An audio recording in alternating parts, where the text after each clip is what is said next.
आदिवासी क्या सरकार और जो दूसरे लोग हैं जो नक्सल हैं संगठन है उनके बीच में पिसते हुए पिछले 20 सालों से नजर नहीं आ रहे हैं, और जो पिस रहे हैं तो उसके लिए फिर क्या समाधान क्या सरकार करने वाली है? नहीं, देखिए, मैं आपसे एक बात बहुत स्पष्टता से कहना चाहता हूँ, कोई एक पक्ष पिस रहा है ऐसा नहीं है। सुरक्षाकर्मी भी पिस रहे हैं, बिल्कुल, सरकार भी पिस रही है, सरकार को भी उतनी ही परेशानियां इसमें झेलनी पड़ती हैं। आपके साथ बातचीत का विषय नहीं है भाई, मसला ये है कि कितने संसाधन वहां लगाने होते हैं, उससे कितने काम किए जा सकते हैं। सरकार भी पिसती है, सुरक्षाकर्मी भी पिसते हैं, सिविलियंस भी पिसते हैं, और मैं तो यहाँ भी कहूँगा आपको कि नक्सली भी पिसते हैं। भाई वो भी इंसान हैं, कहीं हमारे बीच के कुछ हैं, कोई भ्रम फैलाया गया है उनके बीच, कुछ बात कही गई है उनके बीच और वो दिशाविहीन हुए हैं, इतना ही तो है उनके साथ, वो भी पिसते हैं। तो ये जो मसला चल रहा है इसमें कोई एक व्यक्ति पिस रहा है, कोई एक पक्ष पिस रहा है ऐसा नहीं है भाई, इसमें तो सभी पिस रहे हैं। इस पर बैठकर चर्चा करनी चाहिए, इसका हल निकालना चाहिए। चर्चा की बात होती है विजय जी, तो मुझे नंद कुमार पटेल भी याद आते हैं, पहले गृह मंत्री जो रहे छत्तीसगढ़ सरकार के। गृह मंत्री बनते ही उन्होंने भी, और तत्कालीन जो राज्यपाल थे साया साहब, उन्होंने और डीजीपी ने मिलकर एक प्रस्ताव दिया था नक्सलियों को कि हम बातचीत के लिए तैयार हैं, और लेकिन उनका भी वही मसला था कि आपको हथियार छोड़ना पड़ेगा, जो शर्त है उसकी बात हुई। उसके बाद 15 सालों तक अलग अलग समय में, चाहे वो रमन सिंह की सरकार रहे, पिछले 5 साल जो गए भूपेश बघेल की सरकार रहे, उसमें भी इस तरह के प्रस्ताव सरकार की ओर से भी जाते रहे। लेकिन आप जब गृह मंत्री बनते हैं तो उसमें एक चीज और ऐड ऑन कर देते हैं, बोलते हैं कि हम हर स्थिति में बातचीत के लिए तैयार हैं, अगर नक्सली टेबल पर आकर बात नहीं करना चाहते तो मैं वीडियो कॉन्फ्रेंसिंग से बात कर सकता हूँ। लेकिन मसला वहीं पर अटक जाता है कि पासिंग बॉल का जो एक खेल होता है ना, कि सरकार बोलती है कि हम आपसे बातचीत करने के लिए तैयार हैं, लेकिन आपको संविधान पर भरोसा दिखाना पड़ेगा। वो कहते हैं हम भी बातचीत के लिए तैयार हैं, लेकिन आपको फोर्स की आमद रोकनी पड़ेगी, जंगलों में सर्चिंग रोकनी पड़ेगी, जो भी उनके शर्त आ जाते हैं कि कैंप डैम न बने, ना इधर से बात बनती है ना उधर से बात बनती है। तो आखिर इसके लिए ब्लूप्रिंट क्या होगा? विष्णुदेव जी की सरकार का स्पष्ट संकल्प है कि बस्तर के गांव-गांव तक विकास की गंगा पहुंचनी चाहिए। बस्तर के गांव में बिजली नहीं है भैया, वहां पर आंगनबाड़ी नहीं है, स्कूल नहीं है, अस्पताल नहीं है, वहां पर मोबाइल के टावर नहीं है, पीने का शुद्ध पानी अगर नहीं है तो ये कब तक ऐसा चलेगा?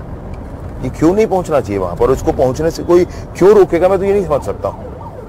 सरकार की बहुत स्पष्टता है, ये सारी चीजें गांव में पहुंचनी चाहिए। आज के डेट में तो ये सारी चीजें मौलिक आवश्यकता हो गई।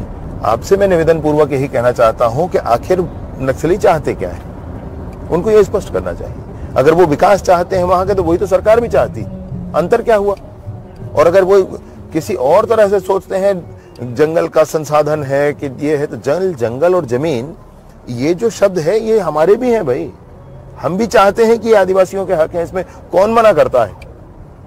किस तरह से मना होता है? तो चर्चा और वार्ता का जो विषय है, कोई ये कहे कि आप 6 महीने फिर जाकर उधर करो, फिर ये ऐसे बात थोड़ी होती है भाई। बात करना है तो बात करिए, आप क्या चाहते हैं वो बताइए, उसमें चर्चा कर सकते हैं, कोई मसला थोड़े है। कोई मध्य मार्ग के बारे में सोच रही है सरकार कि ठीक है कि दोनों के बीच में कोई किसी को प्रतिनिधि बनाया जाए जो उन तक भी जाए? साहब, अगर हम वीडियो कॉन्फ्रेंसिंग पर चर्चा की बात करते हैं तो सारे पुराने ऑप्शन तो खुले ही हुए हैं ना, उसमें ना ही तो है ही नहीं। किसी भी तरह से बात करना चाहें, बात करने के लिए तैयार है।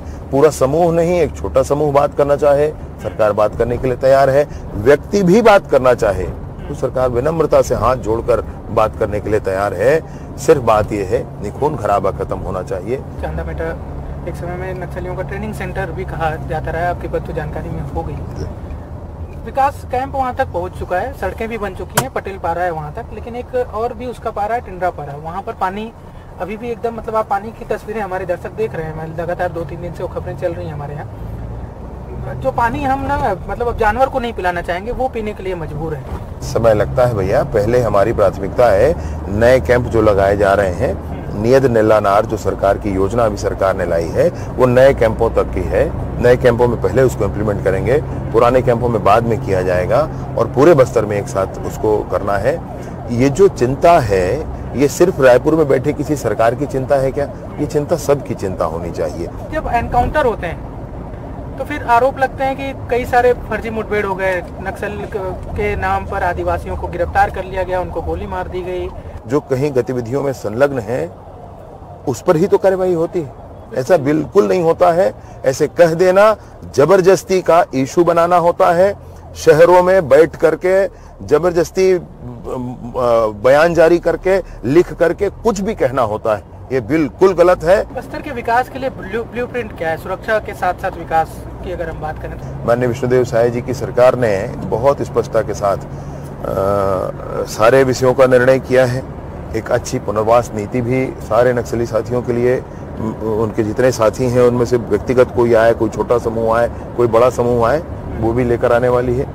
साथ ही साथ बस्तर में स्थानीय नेतृत्व के आधार पर विकास आगे बढ़े, इसका भी निर्णय विष्णुदेव जी की सरकार ने आगे करना है।